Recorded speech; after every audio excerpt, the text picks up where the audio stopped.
আজকে নাকাশিপাড়া জোনের এ ডিভিশনের সেমিফাইনাল গেম খেলাঘর ভার্সেস পারকুল্লা, হাই ভোল্টেজ ম্যাচ। মাঠে প্রচুর দর্শক, মাঠের চারপাশে সবাই দেখতে পাচ্ছ প্রচুর পরিমাণে দর্শক, যেহেতু সেমিফাইনাল। আর তারপরে হচ্ছে খেলাঘর ভার্সেস পারকুল্লা। খেলাঘর মানেই হাই ভোল্টেজ ম্যাচ। খেলাঘরের এগেনস্টে টিম আছে পারকুল্লার টিমও যথেষ্ট ভালো, কিন্তু তুলনামূলকভাবে খেলাঘর ক্লাবের টিম অনেক ভালো।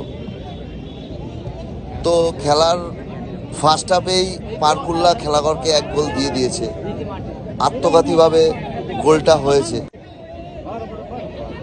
কিন্তু তারপর খেলাঘর ক্লাব প্লেয়াররা যেভাবে উঠে পড়ে লেগেছে, তো মনে হচ্ছে না পারকুল্লা এই গোলটা আটকে রাখতে পারবে। অ্যাটাকের পর অ্যাটাক হয়ে যাচ্ছে পারকুল্লার দিকে।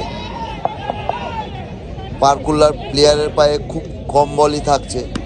সবসময় খেলাঘর ক্লাবের প্লেয়ারদের পায়ে বলটা সবসময় থাকছে।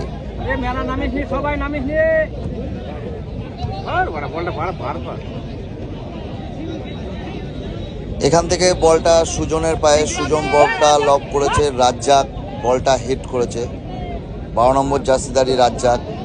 ওখান থেকে পেয়েছে হচ্ছে সাহেব আলী 3 নম্বর জার্সিদারি। তাকে সবাই চেন, একটা টাইম ইস্টবেঙ্গল ক্লাবে হয়ে খেলতো।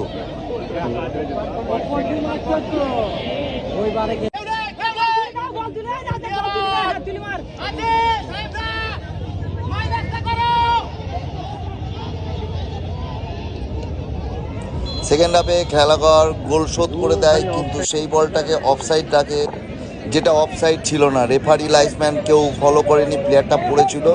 তো অ্যাকচুয়ালি এটা গোল হয়, যার জন্যে প্রচণ্ড মাঠে ঝামেলা সৃষ্টি হয়।